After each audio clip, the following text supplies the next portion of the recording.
So this would be game 1 of the final series. And this tournament was... Did you name this tournament or anything? Or was it just kind of the invitational... Or not really even... It was just... Acadia Computer Science Legacy of the Void Land or something really uninteresting. Oh, you're not gonna put in a plug for the group? Oh, well, the Daily Life Esports, yeah, we're not established enough for me to be able to comfortably promote that just yet. All right. Pay no attention to the fact that he just said Daily Life Esports. That's about as much promotion as I'll give it right now. All right. I think we have seen this map. I think this was match... I forget if this was match 1 or match 2, but I think the roles were reversed. Speaking of roles reversed, Rifi is still playing Zerg, and Rush is still playing Terran.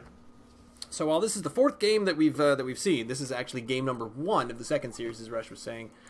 But this is the grand finals of the tournament that Rush himself actually invited everyone to and set up on the campus of Acadia University, hosted by, and forget you ever heard this, the Daily Life Esports Club on behalf of the Acadia Computer Science Society, which the two of us have been meagerly helping out the last little while. I'm going to get more into it now that I saw what we could come up with. There's this some LAN, I didn't even push it very hard. No, and there's some SC2 interest, a lot more than I would have expected. Oh yeah, I didn't expect this. Oh, here we go. I'm going to highlight this first Overlord, as we've decided everything good always happens for the first Overlord. What was it? He always has a good life? Hey, it's an easy life. Easy life. Slowly floating over, passes an SCV, so he knows that there's a scouting SCV on the way. And that means that that SCV is pretty much guaranteed to see the fast expansion. Well, not that fast of an expansion, but a pretty decent macro opener. Spawning pool is just about done. The SCV is going to go down. Wander... Nope. Not going to go straight down to the expansion. Going to come around here. Count the drones, I guess. And just plug them into his computer. Put them into his little Palm Pilot. I feel like... the Terran have a bit of an advantage there because they're all technological and computer-based, so they can just toss everything into a database, and meanwhile the Zerg are like, oh man, did you see some dudes over there? I can't remember how many dudes I saw. Oh, no. The two Hydralisks sitting at the front, the two Hydralisk dude bros. No, I can't remember. Oh man, I had way too much to drink last night. I can't even spit straight. Drunken, hungover Hydralisk dude bros is my new low. Especially for voices. Here comes the easiest Overlord in the game, which is why everyone wants her number. But there are a number, I think there were going to be, oh, no, I thought there was going to be 3 racks for a moment there. Yikes. But I believe there's a Marine on the way. Actually, I can look over at the production value. Nope, the Marine is not on the way. He's just building some side buildings. The 2nd Overlord is almost getting into place, and the 3rd Overlord, it's very scouty here. Oh, it's a Reaper that's moved his biscuits out there. There are 2 Zerglings just sort of hanging out here on the western side of the map. That's fine. They're probably okay. This guy's checking things out. I don't know that he's really gaining all that much by sitting directly there because, well, we're going to find out if he's going to get taken out by these 2 Marines. Can 2 Marines take out an Overlord? Because really, I think his scouting is a little too aggressive.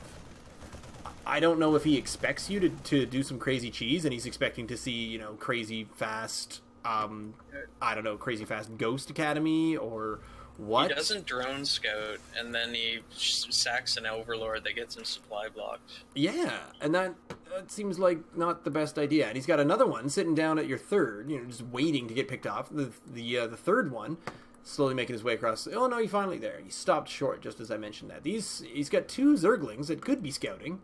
There's your Reaper. So the Reaper versus the 2 Zerglings for most useless scouting unit ever. There's a 3rd base is hopping down. That sounds like some scouting on behalf of 1 Rush SC2. So he does see, he's just looking for some tech. Notices not a whole lot of tech, so we got a wonder specifically. Oh, it's a Baneling nest. That is the thing that Rush did not see. No Roach Warren yet, so it looks like Rifi is finally deciding on a different tactic. But in the meantime, here comes the medevac carrying that Widow Mine. That's a cool idea. I like that. Siege mode is automatic, or do you have to research that? You do not have to research. You no longer have to read. There, you were complaining you had to research everything. There's some. We had some wings. No, so I was some complaining you had to siege everything. Oh, so actually making the maneuver. Like, oh! Like, when you think about it, though, you have to stim, burrow your widow mines, siege your tanks, siege your liberators, like, cloak your ghosts, for example. It's all, like, I don't know, there's all activated abilities that you really rely on. It's difficult. So anyway, I won't turn this into a balanced one. So that fake out with the Reaper allows this medevac to get past the speedlings without any kind of bother, and he drops the... Does he drop the Widow Mine? It dares that... Did the Widow Mine die? I'm not sure. I couldn't quite tell. But here comes a bunch of Marines. They're going to kill off a number of Queens. Oh, and a bunch of speedlings just came in. That's going to go poorly. This medevac needs to catch up to these dudes. Wait, why couldn't you tell if the Widow Mine was dead or not? I think I was looking in a slightly different direction. I thought I assumed that it had been dropped earlier, but it hadn't been. Now we're just looking at... I thought I just had camera control. No, it's pretty independent.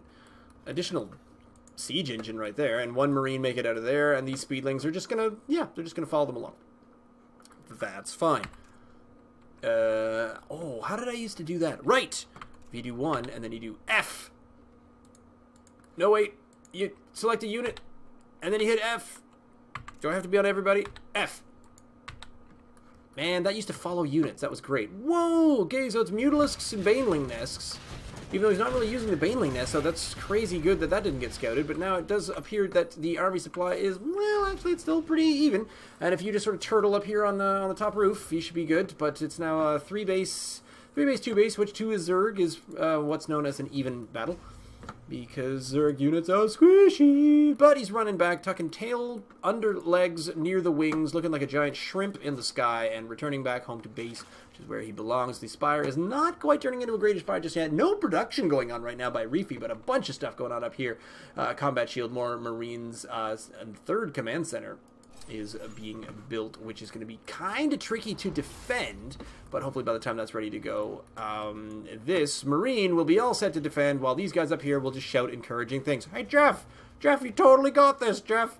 Jeff, you just got to stand there and fire bullets, and I know like 500 Zerg are going to show up, but you got this, Jeff! We're here. We're here for you, Jeff. We're going to shout encouraging things. Meanwhile, the silly douchebags up on the hill don't realize that these Mutalisks are going to come up behind them and kill them all in their sleep. So they decide to come down and help Jeff. Even though the Mutalisks all went home. No, they didn't all go home. Now they're headed up again. So it's going to be a little bit of ships passing in the night, unless... Oh, Rush getting a little bit... doing pretty well just there, but and a number of missile turrets there in the mineral line of the main base, which is awesome. Does start to see this, and so therefore here come the units. Don't know if the Liberator is going to be much use here, but does the Liberator attack air before it sieges? Before it does air siege? Oh, there's no air siege. In Defender mode? Yeah, there's no... You don't have to do that to attack air units. It just... Yeah, so just aim. The regular one attacks air units, and then when you siege up, you attack ground units in a splash? Something like that? Oh! Little rope-a-dope there by the Mutalisks, and they... Why... Guys, stop sucking at sneaking into the base. They did pick off a Liberator, which is great, but I really think a lot more damage could have been done there. But I guess Rifi is just looking to not overextend, probably because they aren't Ravagers and Roaches, and he's not quite used to the control of these units. Wah, wah. Oh, I made a joke implying that he only has one build. But he's following this up with a number of Banelings. I think Baneling is something I haven't seen in a very long time either, but these Liberators... Oh, they're doing some damage there, so the splash damage is on both the attacks. That's pretty hot. No, it's only on the air attack. Really? Because it seemed to... Oh, so the ground attack one isn't a splash. You got to rely on your siege tanks for that. So it seems to me that Liberator siege tank, if you go full mech and then toss in... Are there still... Oh, man, I'll be so sad if there's no Thors. Do you still make Thor? There's Thors, but mech is terrible. Thor is here. I think you should bring back Mech. And while you're at it, bring Sexy back. I don't think I can do either. That's quitter talk. Oh, Mutalisk getting out of the way there, and now he's going to find himself in a world of hurt, because a couple of Mutalisks are out of position, but that just means, oh, leaving the 2 Liberators up here at the back, that was going to go kind of well until, yeah, there was just too many Mutalisks for this for those two Liberators to deal with, but these Marines here getting a little bit of stim, and the medevacs behind them. But now the medevacs are going to get caught out of position. Mutalisks going to come up in behind, and yeah, I would have probably done a bit more of an attack with those Mutalisks, but it looks like Rifi is not quite keeping the Mutalisks where they need to be, and now these Marines are going to get rid of pretty much this entire base. But I think now, oh, now with the speed things coming in, nope. Keeping on, I don't know if that's another stim. But the medevacs, the 4 medevacs is certainly, oh yeah, keeping that game well in hand there for Rush. That was played pretty well back and forth. Or I think, I don't know, I think Rifi's inability to commit to an attack certainly did you a lot of favors. Well, yeah, he rushed to mutas, and then they pretty much did little to no harassment. Yeah, the harassment was very minimal. There was a tiny amount of Zergling and Banelings to support them.